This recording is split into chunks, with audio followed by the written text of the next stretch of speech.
All right, welcome back, guys. As you can see, I got two big-time guests today for the 5th episode, Season 1 still, of The Patrick Show.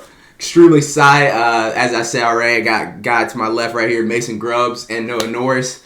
So if you don't know these guys already, you just don't know Oak Grove football, right? So just go ahead. I'm going to give you all the floor real quick. Just go ahead and introduce yourself.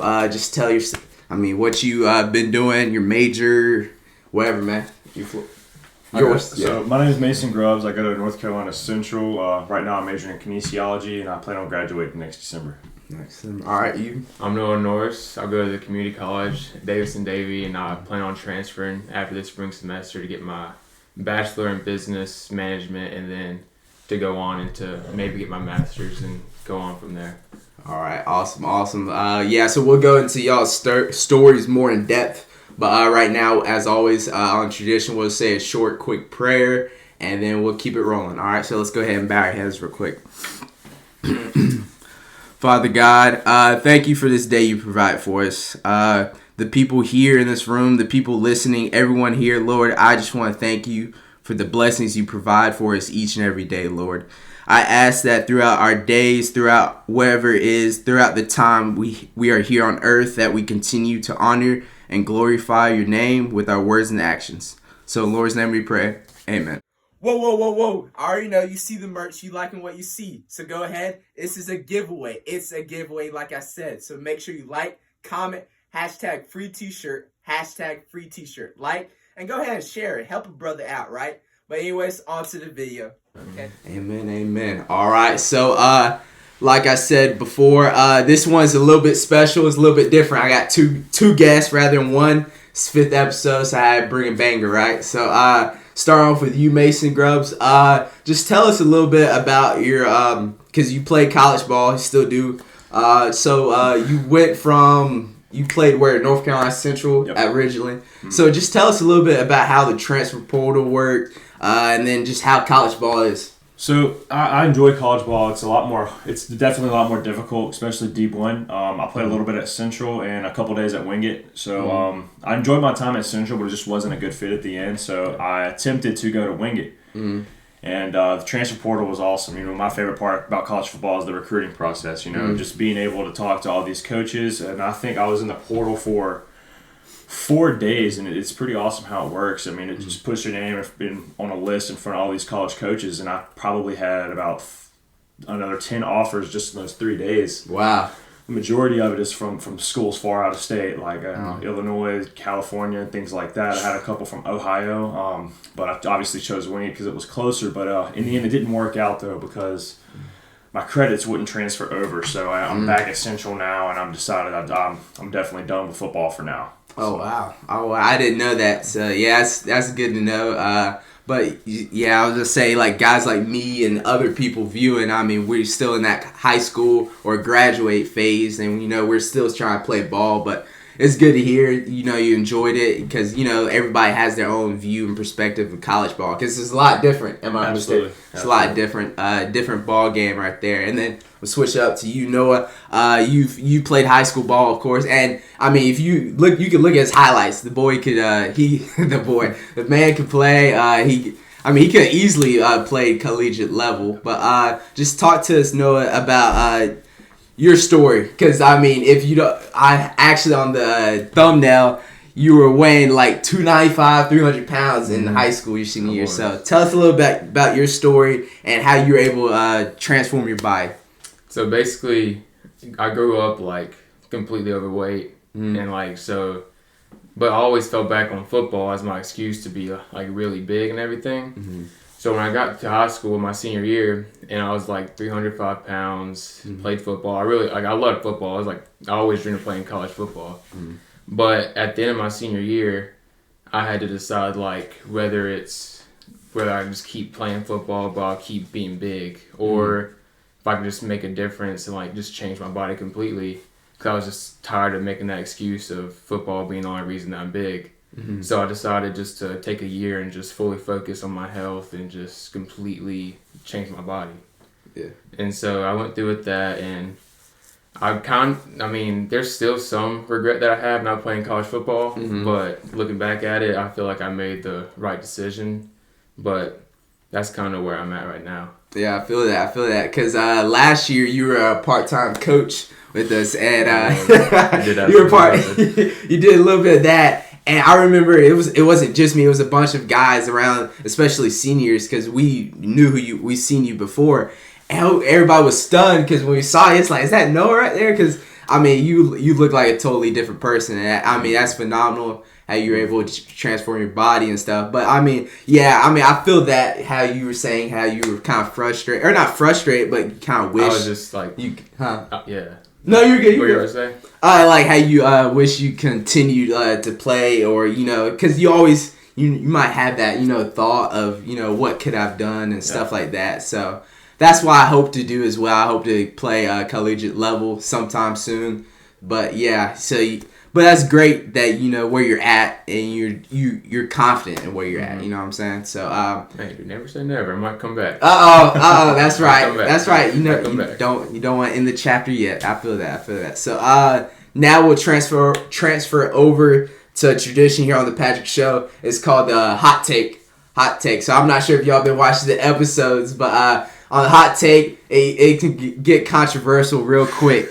And so this one, I'm going to get out of this one. I'm going to let these boys battle it out. But my hot take for y'all guys is, so we're talking about high school, right? High school, Mason was about, 6'2", about 225 his senior year. And then Noah was about 6'2" as well, about 295. And he played O-lineman. He played defensive end, linebacker area. So they both were in the trenches, right? So let's say there's 10 snaps. I mean, who am I getting? If I'm the quarterback, how many times am I getting sacked? How many pancakes is Norris getting? Talk to me. Who's winning that one-on-one? You go ahead and start off. Is it pass pro or is it just? Okay, so it depends. It depends. Okay. It does. Okay. Pass pro. Mm-hmm. I'll probably say Mason wins the series. Mm-hmm. Wins the series out of 10. But if it's a run block, like one-on-one, straight at each other, I would say I would take the series in the close. It was really close, but I'd say I'd take it. Okay. But pass rush, Mason has me. Okay. I say the scenario definitely matters. If we're going based off high school, 295 Noah, 225 Mason. Board drills, if you're familiar with that is, I will admit I'll probably lose the board drill battle. I'll say that I will lose the board drill battle. But if we're going pass rush, pass pro. Oh, it's a wrap. Yeah, it's too finessable, man. I wasn't the most agile. Yeah. Pass rush was my specialty, even in college. I feel like that's one of the things that I've been best at, and I feel like definitely the pass rush series is mine. But on a run series as well, if Noah had another lineman beside him, even if he wasn't participating, just to make that gap smaller, right? Yeah, I'm probably gonna lose that series as well. Okay. Yeah. I say that's a difficult question because with linemen or in the box it's hard to say one-on-one because it's never a one-on-one situation. Yeah, absolutely. Where it's like skill guys, it's a whole different story. You could do that. But that was interesting. Okay, y'all are mutual with that. Yeah. Y'all are mutual. Okay. I will say that the people I've told Noah this from the get-go, man. One, can't stand it even in high school. I hated going up against him. Mm-hmm. One, because it was hard. Right. Yeah. And it was just I just didn't like it. I'm a DN and I don't look at it as everything. I look at it as pass rush every play, and that was part of my problem. So I like to not be touched. Yeah. And when I have to go on the inside towards someone really physical, like Noah, I definitely tend to struggle. Yeah, I said Noah. In my opinion, these two guys were the best people in Oak Grove in their position. I believe Noah was the best O lineman to play for Oak Grove. I believe he was the best defensive player to play for Oak Grove. So they're really phenomenal athletes, especially in the high school, and they had a huge impact on Oak Grove football as well. So that's a little bit about Oak Grove football as well. So we're gonna transition now to the collegiate level. So first, Noah, you're a big Georgia guy, correct? I am. Georgia guy, and then you're an NC State guy, right? We can call it that. You can call it. He's everywhere. He's everywhere. Yeah, I feel that. I mean, I don't have a specific team either, but yeah, I say everybody on my podcast lately has been NC State guys. So NC State, man, they had they've been going through injuries. Injuries. That and the start of the season, I was like, they're looking legit. There was a lot of North Carolina schools that were looking good, and then towards the end when you start playing them conference games, Getting getting a little sloppy. Yeah, it did. And then Georgia, they're number one in the AP polls right now. They're looking scary. I mean, who are they playing today? Play LSU. LSU. Okay, that's 4:00, big time game right there. What's the likelihood of LSU upsetting? There is probably a 5% chance of that happening, if that. Yeah. Because Georgia, like they'll like when they play the small teams, they'll just come out there and just not do nothing. Like we almost lost to either Kent State or UTEP at the beginning of the year. Kent State, we almost lost to them. But then we go play Oregon and we won by like 40. Yeah. So like it's just they just come out and play better against better teams. Yeah. And then like I was saying beforehand, I'm not a big college guy, but I guess if I was anybody, I would choose Oregon because I was a big Marcus Mariota guy in like that 2012, 2014, that age group.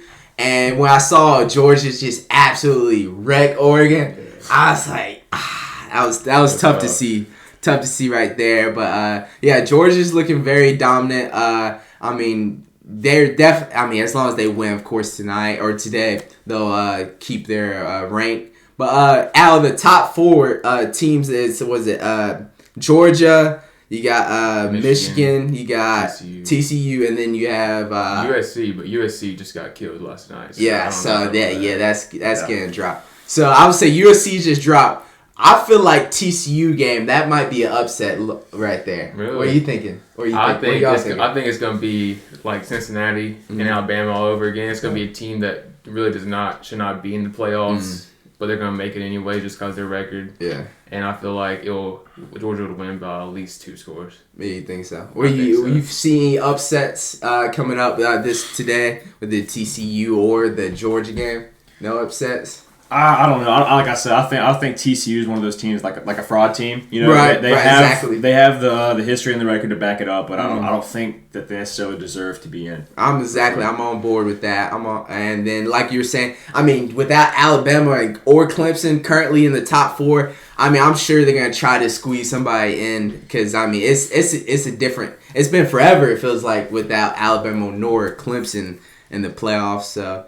Well, it wouldn't surprise me if if Alabama somehow squeaks in the playoffs. I think they're going to. Just because USC lost last night. Yeah, they're gonna have to do. They're gonna try to do it, and then I mean, with the Heisman Trophy with the USC quarterback, and then TCU quarterback as well. So I didn't actually look too much into depth of that game of the USC game, but that would definitely have an effect on his Heisman Trophy debate. But anyways, that's a little bit about college now. So now we're going to slowly transition now into the professional NFL.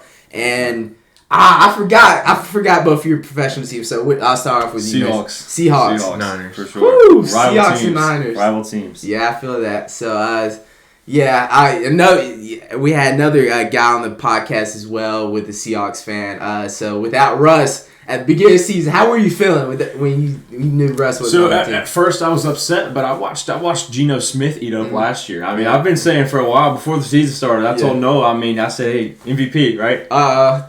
You said that. I was messing. Obviously, I was okay. A little bit of a hyperbole, but I had a feeling he was actually going to do really well. Yeah, I feel that. He definitely did really good last year in that game. I think it was the Rams that Russell hurt his finger in, and he almost finished the game with a win. So yeah, he did. So and what's the you know on top of your head what their record is? Right now they're fairly well, 6-4. 6-4. Have they played 10 games? So okay. Then they're 6-4. Okay, so they're holding up. But decent. they should be 8-2.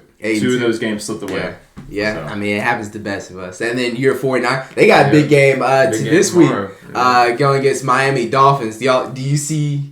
Because y'all both are like 8-0 in the past 4 weeks combined. So you and Miami Dolphins are on a hot streak. Mm-hmm. But who's coming out on top in that game? I can confidently say I have the 49ers winning that game. Really? I do. Confident? That's a confident win. Because 49ers, we do every year. We start out slow. Yeah. And then we just come out at the end of the year. We start getting hot, and then we'll make a playoff run. Right. Losing the Super Bowl. Yeah. That's basically how it goes every year for us.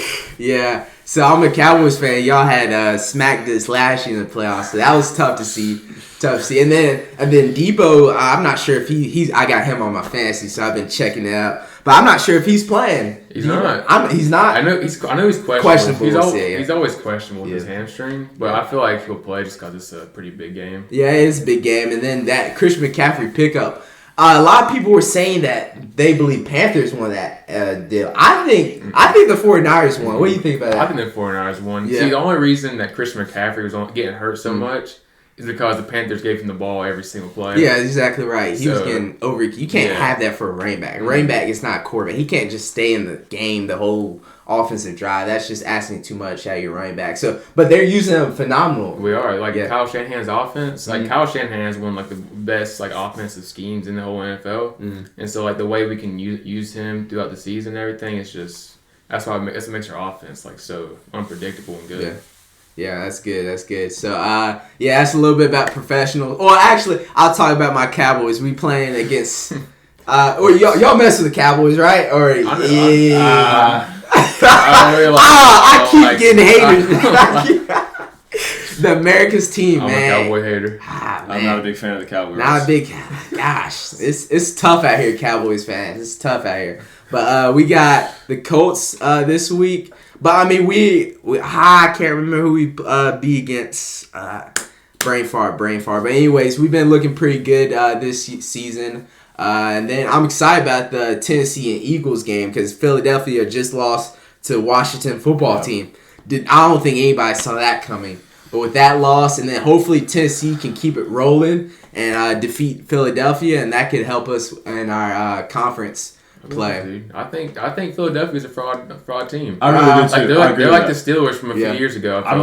Yep, you're exactly right. Their schedule hasn't been too hard or nothing, and I feel like once they make the playoffs, they're going to probably get exposed. Wait, what did you say? You say you don't think they made the first play? I don't think they make it past the first round. Wow. Not a chance. But even in the division, they get it. No, they don't.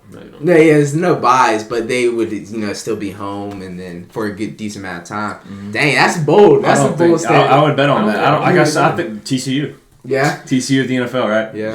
So I mean, they got a good record, but you can always say their wins weren't great wins, but so that's a little bit about NFL. So we'll transition back to my big time question. We'll talk back to Oak Grove football. So y'all were seniors of the 19 and the 20 school year. So how do I phrase it? Oak Grove, what year was Oak Grove's best collective team? So collective, obviously, with that being all around. All around. Who was the best? Who was the greatest Oak Grove team to play? I would say either ours or the one right now. And I think there's a couple mixtures with positions. I don't want to say exactly which ones, but I feel like a couple positions, that they have right now on this team could definitely have put us in a hot seat to win the championship when we were there. So I definitely think that. But overall, I confidently, because our defense, I don't think that their offense now is good enough to score on how good our defense was back then. And I think that the offense that we had with Aiden and Hunter and all them, in our O-line, I feel like they could put up at least a couple field goals, and that's all we would need. So okay, what do you think? That's how it usually worked for us. I think in 2019, 2020 team was, I think it's the best Oak Grove team. Yeah. But the team this year was also really good. They competed with absolutely. it. But if I'm comparing that team and the team and our team, right. I really don't. I think our team takes that. Yeah, I'm totally on board with y'all. I mean, you gotta respect the season they just had. I mean, they did 10-0 in the conference and our conference. I mean, you gotta respect that at the end of the day. So they had a bunch of 4As. Right, exactly. So you gotta give them respect where credit's due. But I mean, looking at the size, the size of the 19 and 20 team was just crazy. I mean, you had the whole O-line besides Mason Mabey. And Mason Mabey. He's a dog. He was holding his ground. So don't disrespect him. But everybody else, on the O-line and D-line was above the norm. You still had Anthony. Solid DBs, safeties. All around, I think that was a scary team to play. Against. So I would agree with you. I think the 19 and 20 was probably the best school year, best team collectively. But I hate to say this. So I know what's coming. It's coming, and y'all already knew it was coming.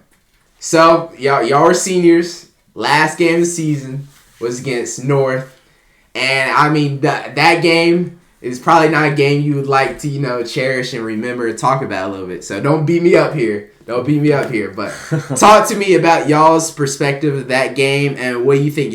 What was the main factor of that loss? We'll put it that way. I think we the whole week just fell off. The practice I feel like it wasn't taken seriously.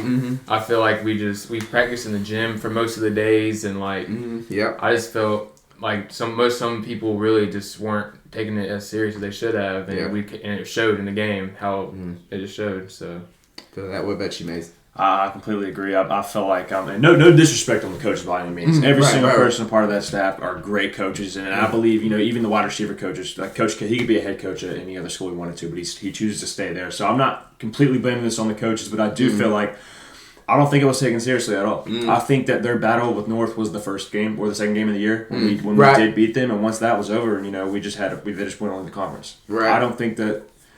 Obviously, they wanted to win the championship, but I don't think that was the main goal. because the game was not taken seriously. The play calling was bad. It was bad throughout the game, and after a while, because for the first quarter we were in it. Defense kept making stops, but I'm not blaming it on the offense's talent because we had the talent. Right? The plays being called were just not reasonable at all. And then after 7-0, but we've played 6-8 drives, holding them off. There's only so much you can do at that point. You're just it's never gonna happen. Exactly. I'm totally on board with that. Yeah. So the defense has always been the stronger end of the Oak Grove team, and it's always wear and tear eventually. So I feel that it was definitely I was on the roster. I guess you could say I was on the roster. I was just happy to be there. I was a sophomore at that time. I was just excited to be out there. I'll probably pop a picture. There's a picture. It was an absolute cringe picture.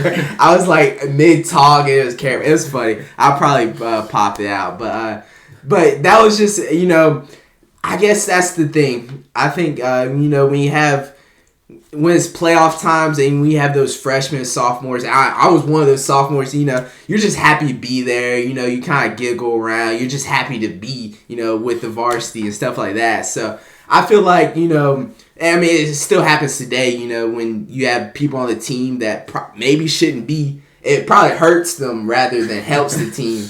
Sure, I was trying my best, on practice squad, getting tossed by Mason Grubbs, but when it can become a distraction at times when you have those younger guys, and we're not blaming it on younger guys or coaches. There's no one person to blame, of course, but you have that stuff, and you live and learn, right? So it's not like it's not the end of y'all story based off that one game. And Oak Grove, we've had multiple games like that as well, and we had big wins as well. So I wanted to hear y'all's point of view of that game because of course that was y'all's final game, y'all's final exit. I know y'all that was not the game y'all wanted, of course, and how far do y'all think y'all could have really went?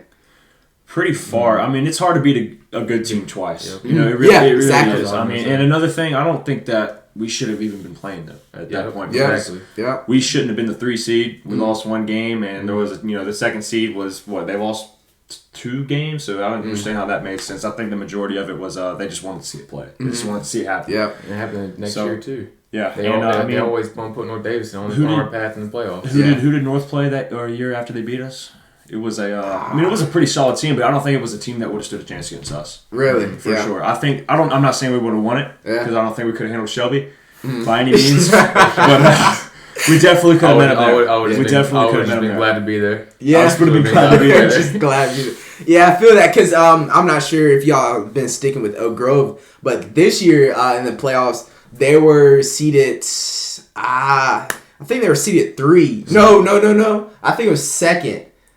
For Oak Grove. I can't remember seeding, but anyways. It was 3. It was 3. But anyways, North was actually 1 away from playing against Oak Grove again in the playoffs until they made that change and they bumped them, I think, down 1 more. But it's just crazy because I was like, if North and Oak have another playoff game, even though Oak Grove had defeated them like we did that year in the regular season, I was like, I don't know. That'd be like, what, 4 years in a row? Yeah. Something had to be up. Yes. Something had to be The up. the worst part about it too was we beat them at their best, which is what I would like. I would rather do that, and then we lost to the team that was worse. With I'm not hating on Tedrick by any means, but I mean Landon was a good quarterback. So and we defeated that team. So but we fell short to the one that wasn't as good. Yeah, that's true. Yeah, man. So, you always can easily go back on your high school days, cherish those memories. Because, I mean, high school, what would you think, since you played college ball a little bit, what you think was more cherishable memories, the high school or college? By far high school. I mean, once you get to the collegiate level, man, like I said, especially with it being D1, because D2, it was... playing at wing, I was only there for about a week, but I mean, huge difference. Yeah. D2 was a lot closer to high school ball. Once you get to D1, man, it's no longer fun. Yeah, because like you're not job. just going to practice. And I enjoy working out, just like like Noah and a lot of other people. I mean, working out for me is awesome, but you don't train the way you want to train. You train the way they want you to train, and being under that control. Also, I mean, meetings, man. It's not just a team meeting once a day. You got your position meeting, that's an hour. Then you got your special teams meeting, that's an hour. Then you got your team meeting, that's 90 minutes. Then you have your pre-practice post meeting with your coaches going over the script. That's only about 30 minutes. But then after practice, after your 2.5 hour practice, 3 hour practice, then you go watch film on practice. Good. And then you start it all back over. I mean, so you watch the same videos. Probably at least every play about 7 times at least. That's dreadful. Oh my! So it's just it turns into less of a hobby and more of a job. And if you truly don't enjoy it and love it, then your heart's just not just gonna fall out of it. And I think that's what happened to me. I wasn't a big fan. I did it for the free school. They pay me a little bit. Yeah. Definitely liked that part of it, but at the end of the day, it's just not what I wanted to do. Yeah, I feel that. That's good to hear, for anybody viewing, when you think about playing the next level, what to expect a little bit, hear some perspectives of athletes. But yeah, I appreciate that. And you talked a little bit about the weight room. You talked a little bit about lifts. So that just popped in my head now. So both of y'all, actually, you had your senior year, you had the squat record, correct? What was it? 465. 465, and what did you have for that? The bench. I had a few of them, but I think the best was the bench, but it was only at 320. He said only 320. A lot of people, including myself, would love to have that bench. But geez, how do y'all feel about y'all's records getting beat? Getting replaced? I understand it because I'll say this, man. Once TikTok, I hate to say it, but it's true. Once TikTok came out, every kid started working out. You're exactly right. Every kid started working out. They saw a big guy on there with a big chest, big arms, and they wanted it. So these kids, we started probably you too. We started working out in 9th grade, right? Yeah, basically. These kids, the Caden Harts, was Isaiah McGuffin or Ian McGuffin. I mean, these guys are huge. Hats off to them. These guys are freaks, man, in a good way. But they started in probably 6th grade. If you look at it that way, they. Yeah, I mean they've been doing it long and they deserve it. So I mean these guys are strong. Yeah, exactly. Which I mean 465 really looking back, it really was not that good of a squat. Don't down. Seeing a 15-year-old break my record, it kind of hurt my heart a little bit, but oh my goodness, it's fine. I was happy to see it though. It's fine. I'm not worried about it.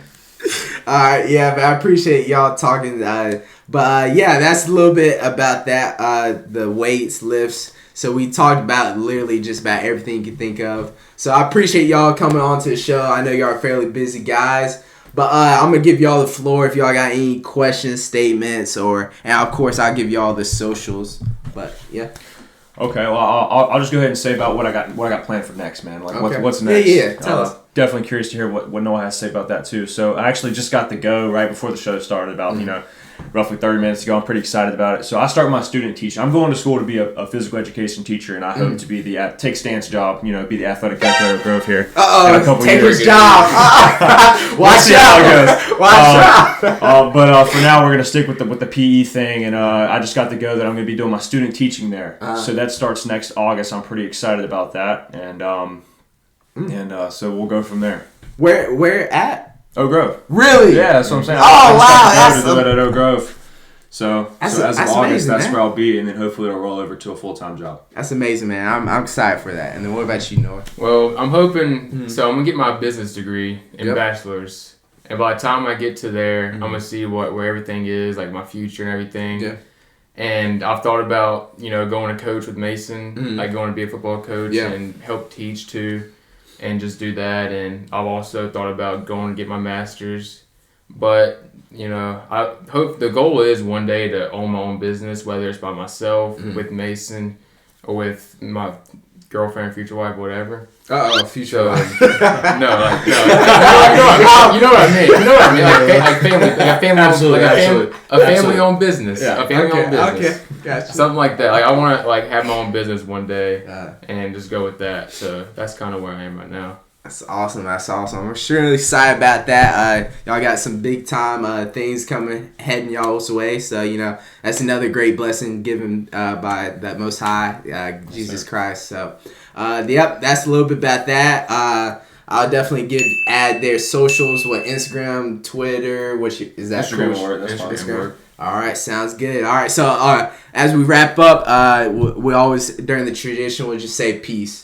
Like all three of us, we gotta be in tone. All right, y'all ready? Yeah. I don't know if y'all chorus guys, but we get set all in tone. Right? All right. Ready? Yeah, all right. 3, 2, 1. Peace.